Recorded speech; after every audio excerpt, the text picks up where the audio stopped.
បាទជំរាបសួរខ្ញុំមកធ្វើដំណើរទៅប្រាសាទបន្ទាយស្រីបន្ទាប់ពីវិលត្រឡប់មកវិញយើងក៏ឈៀងចូលតាមផ្លូវក្រោយអង្គរតូចហើយក៏កន្លែងទៅឃើញមាន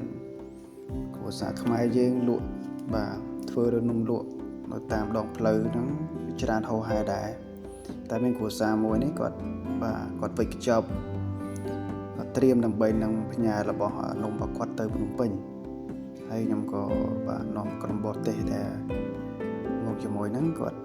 អញ្ជើញចូលហូបនំត្នោតសិននំត្នោតខ្មែរយើងហ្នឹងហើយឃើញថាគាត់បានប្រមូលទិញត្នោតមកបានយ៉ាងច្រើនហើយបានថតពីរបៀបសកម្មភាពដែលពួកគាត់ធ្វើមានរបៀបច្រើនណាស់មានតាំងពីនំគមនំផ្សេងដែលគាត់ធ្វើហ្នឹងគឺនេះជារបៀបគាត់កូរត្នោតគាត់យកមកច្រោះហើយគាត់លឿនស្បៃគាត់យកមកកូរវិញដើម្បីឲ្យវាឡើងល្អហើយលោកយាយគាត់ប្រហែលជាបញ្ជន70ទៅ80ហើយគាត់រៀបចំធ្វើនំហើយនំរបស់គាត់ឆ្ងាញ់មែនទែនបងប្អូននៅខាងក្រោយអង្គរតូចយើងទេហើយយើងឃើញថាក្នុងមួយថ្ងៃគាត់ធ្វើច្រើនណាស់មិនមែនតែធ្វើនៅក្នុងខេត្តសៀមរាបទេគាត់ធ្វើឲ្យមួយគាត់លក់មកភ្នំពេញទៅទៀតផ្ញើតាមឡានមកភ្នំពេញទៅទៀតហើយរបៀបគាត់ធ្វើដូចបែបបុរាណមើលទៅគួរឲ្យតាក់ទាញមែនទែនទាំងភ្ញៀវជាតិអន្តរជាតិគាត់អនុញ្ញាតឲ្យចូលថតឲ្យបានគាត់វិចខ្ចប់របៀបវិចខ្ចប់គាត់ប្រើដូចជាស្មុកយើងធ្វើពីលក្ខណៈហ្នឹងហើយធ្វើឲ្យនំនឹងវានៅក្តៅល្អយកមកថ្ងៃនេះគឺអត់ទាន់ផ្អូមទេយើងអាចវិចខ្ចប់មកភ្នំពេញបានរសជាតិផ្អែមឆ្ងាញ់ដូចនំដែលខ្ញុំធ្លាប់ញ៉ាំពីតូចពីក្មេងៗហើយខ្ញុំឃើញថាមានអ្នកល្បីដូចជាម៉ានីកប៉ាកែវហ្នឹងគាត់មកហូបនៅកន្លែងគាត់ដែរបងប្អូននឹងស្អកតិចដោយសារទៅខុសពីគេខ្ញុំក៏ឃើញវីដេអូមួយក៏និយាយរឿងនេះទៅហើយក្រុមការងាររបស់ខ្ញុំគាត់កំពុងតែឲ្យវិចខ្ចប់ដើម្បីយើងយកទៅភ្នំពេញផ្ញើគ្រួសារផងហើយក៏ឲ្យបរទេសគាត់ភ្លក់ញ៉ាំផងគាត់លក់នំមែនតែនំត្នោតហ្នឹងក៏មាននំផ្សេងទៀតបងប្អូនមិនបាច់ចាំថាពិបាកបាញ់លុយឲ្យគាត់ហើយគាត់ឃើញថាលក់នំត្នោតមែនតែគឺការធនាគារគាត់ចង់គ្រប់ធនាគារ QR code គាត់បាញ់បានគ្រប់អ្នកសោយគាត់និយាយមិនតែមុខរបរសាមញ្ញមួយនេះមើលទៅសាមញ្ញតែមិនសាមញ្ញមិនធម្មតារកចំណូលបានច្រើនយើងឃើញថាដើមត្នោតរបស់យើងជាអត្តសញ្ញាណខ្មែរយើងឃើញថាដើមត្នោតមានផលប្រយោជន៍ច្រើនណាស់ធ្វើបានតាំងពីនំត្នោតធ្វើតាទីដំបូលស្លឹកវាយើងធ្វើដំបូលហើយធ្វើស្មុកកន្លែងសម្រាប់ឲ្យខ្ចប់ផ្សេងគេថាប្រយោជន៍ដើមត្នោតមានច្រើនហោហែតែយើងធ្លាប់ស្គាល់យើងជាជនជាតិខ្មែរហើយដើមវាយើងអាចយកធ្វើផ្ទះធ្វើទូកឬមួយក៏អីផ្សេងការខ្ញុំរៀននៅបឋមគ្រូឲ្យសរសេរពណ៌នាពីអត្ថប្រយោជន៍ដើមត្នោតអាចធ្វើអ្វីខ្លះបានហើយយើងឃើញថាមានច្រើនអញ្ចឹងទៅហោហែបងប្អូនខ្ញុំមិនសូវចង់វែងឆ្ងាយទេយើងឃើញថាគឺយើងទៅសៀមរាបយើងអាចឈៀងចូលខាងក្រោយអង្គរហ្នឹងគឺមាននំខ្មែរគាត់ធ្វើច្រើនមិនមែនតែនំត្នោតមួយទេមាននំផ្សេងទៀតដែលបងប្អូនប្រជាពលរដ្ឋយើងគាត់ប្រកបមុខរបរធ្វើនំហ្នឹងគ្រួសារបងស្រីនេះគឺគាត់ធ្វើយូរហើយខ្ញុំឃើញថាគាត់ធ្វើយូរហើយ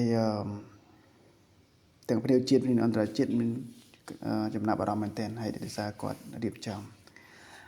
បន្ទាប់មកខ្ញុំហួសមកដល់ឃើញប្រាសាទមួយគេហៅប្រាសាទប្រែពណ៌តែមិនដឹងជាប្រាសាទនេះឈ្មោះអីតែលើគេថាប្រាសាទប្រែពណ៌ខ្ញុំក៏មិនច្បាស់ដែរហើយបងប្អូនមើលស្គាល់ឈ្មោះប្រាសាទនេះសូមសរសេរខមមិនខាងក្រោមផងយើងឃើញថាប្រាសាទនេះពេលព្រឹកពណ៌ផ្សេងហើយពេលថ្ងៃនឹងពណ៌ផ្សេងអញ្ចឹងទៅគេហៅថាប្រាសាទប្រែពណ៌តែមានប្រហែលជាមានឈ្មោះមួយទៀតឃើញថាភ្ញៀវមិនសូវជាមានច្រើនប្រហែលទេព្រោះជាម៉ោងប្រហែលជា5ហើយចិត្តល្ងាចចិត្តយប់ហើយ ចឹងខ្ញុំព្យាយាមលះទៅបាទព្រោះយើងដឹងពេលល្ងាចហ្នឹងគេហៅថា golden hour គឺថតទៅវាស្អាតទេសភាពស្អាតបាទហើយខ្ញុំមិនបានឡើងទៅដល់ខាងលើទេហើយយើងបានត្រឹមថតនៅខាងក្រៅជុំវិញបរិវេណហ្នឹងបន្តិចបន្តួចយើងស្រួតដំណើរទៅចង់មើលអង្គរតូចទៀតដើម្បីកុំឲ្យគេបិទតនបាទនេះគឺជាកន្លែងទីសក្ការៈអាងខាងមុខហ្នឹងពីបុរាណគេធ្វើកន្លែងជាអាងយ៉ាញ់បូជាឬមួយក៏គឺអាងទឹកចូលទៅថ្វាយបាទដង្វាយឬមួយក៏យ៉ាញ់បូជាអីកន្លែងសក្ការៈរបស់ផនខ្មែររឿងប្រវត្តិសាស្ត្រខ្ញុំមិននិយាយច្រើនទេព្រោះដោយសារគេមានអ្នកប្រវត្តិសាស្ត្រអញ្ចឹងខ្មែរយើងមានក្បូរក្បាច់រចនាស្អាតមានកន្លែងដែលគួរឲ្យចង់តាក់ទាញចង់មើលបងប្អូនគ្រួសារយើងមួយឆ្នាំឬមួយក៏មួយជីវិតគួរតែទៅសៀមរាបម្ដងដើម្បីឲ្យកូនចៅខ្មែរគ្រួសារយើងបានស្គាល់ដឹងថាខ្មែរយើងអស្ចារ្យប៉ុណ្ណាហើយយើងបានទៅពាល់ថ្មអង្គរវត្តបាទថ្មប្រាសាទបន្ទាប់មកខ្ញុំក៏ហួសដំណើរមកអង្គរតូចបាទនេះទៅចំពីក្រោយអង្គរមិនមែនចំពីមុខទេបាទមានផ្លូវចូលពីក្រោយអង្គរយើងឃើញថាពេលនោះគឺថតទៅស្អាតណាស់ហើយអត់សូវមានមនុស្សដែរគេចិត្តបិទដែរយើងក៏ស្រួលដំណើរតទៅមុខទៀតដើម្បីមើលអង្គរវត្តរបស់ផងយើងហើយបាទខ្ញុំទៅតែចេះថតវីដេអូឬមួយក៏ថតជារូបសន្លឹកទេពីមុនមកខ្ញុំមកច្រើនដងដែរតែមិនបានថតអីសោះថតអត់ស្អាតដូចយើងអត់ដឹងប្លង់ថតហើយមានអ្នកខ្លះក៏ចាប់ដើមសូត្រដំណើរទៅដើម្បីចង់បានថតយកប្លង់ស្អាតហើយថ្ងៃរៀបលិចហ្នឹងនៅលើអង្គរហើយយើងឃើញថាដើមឈើធំដើមឈើខ្លះក៏គេកាប់ចេញដោយសារវាចាស់ទ្រុឌទ្រោមវាបាក់អីចឹងណាអញ្ចឹងទៅក៏វត្តនៅតែជាកន្លែងពេញនិយមដដែលទោះបីខ្ញុំទៅច្រើនដងក៏មិនចេះចិនណាយបាទប៉ុន្តែបងប្អូនយើងត្រូវត្រៀមចិត្តដែរព្រោះទៅអង្គរវត្តតំបន់អង្គរត្រូវការដើរច្រើនយើងអត់មានអី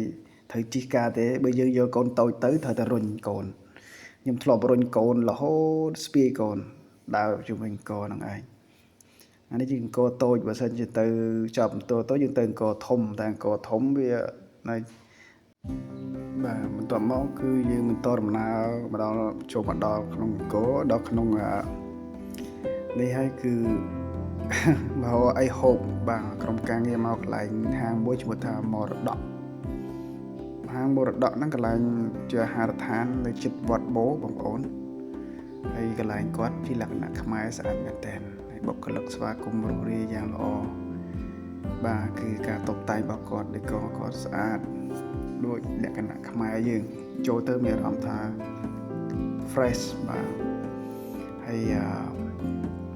យើងឃើញថាការតុបតែងរបស់គាត់ដូចក៏គាត់មានលក្ខណៈបែបជាខ្មែរបាទហើយវីដេអូនេះខ្ញុំដាក់ទៅដូចរៀងវិជ្រះមិនទេបងប្អូនតែសំខាន់ពេងនេះបាទមើលទៅក្បាច់រចនាស្អាតប៉ុន្តែអាបាតពេងនេះខ្ញុំបណ្ឌិតទៅធ្វើ made in Thailand វិញរបស់ខ្មែរយើងមកកណោមិនដាក់នឹងអន់ចិត្តឡើងនឹងតិចបាទជនជាតិវៀតណាមគាត់នៅចិត្តខ្ញុំហ្នឹងគាត់ជនជាតិវៀតណាមគាត់សួរខ្ញុំជុំមិនក៏ខ្មែរយើងក្បាច់មកកណោមិនក៏ដាក់អញ្ចឹងបោះគេអញ្ចឹងហើយបាទបងប្អូនយ៉ាងនិយាយថាមហូបមើលគឺតំណងមែនតើហ្មងមានប្រហុកមាន់ដុតមានស្អីណែខបាទតំណងមែនតើបាទឡៃគាត់ឈ្មោះមរតកតែបាទអរគុណវីដេអូខ្ញុំមានតែប៉ុណ្្នឹងបាទកុំភ្លេចនាំបងប្អូនគ្រួសារទៅលេងសៀមរាបហើយកុំភ័យខ្លាចថាទៅអស់លុយច្រើនគឺយើងមានបាត់ចិត្តរបស់យើងតែចាយតាមលទ្ធភាពរបស់យើងហើយมันអស់ច្រើនប្រហែលទេគេថ្លៃសន្តាគារមានតែ$25 $20ប៉ុណ្ណេះក៏មានដែរបន្ទប់ហើយទោះបីខ្ញុំស្នាក់នៅហ្នឹងគឺតម្លៃ$45វារួមបញ្ចូលទាំងអាហារពេលព្រឹកផងបាទមានអាងទឹកមានកន្លែងហាត់ប្រាណមាន gym មានបន្ទប់ប្រជុំធំធៅរបស់គេបងប្អូនការចាយវាយើងអាចប្រហែលជាធ្វើដំណើរទៅពីពេញទៅសៀមរាបប្រហែលជា5ទៅ6ម៉ោងបើយើងជិះឡានធម្មតាហើយបាទផ្លូវវាស្រួលជិះទេផ្លូវទៅ ទៅសៀមរាបហើយបាទអរគុណវីដេអូរបស់ខ្ញុំមានខ្លីមានតែប៉ុណ្ណឹងហើយជូនពរបងប្អូនមានសុខភាពល្អហើយកុំភ្លេចនាំបងប្អូនទៅលេងសៀមរាបផងបាទអរគុណ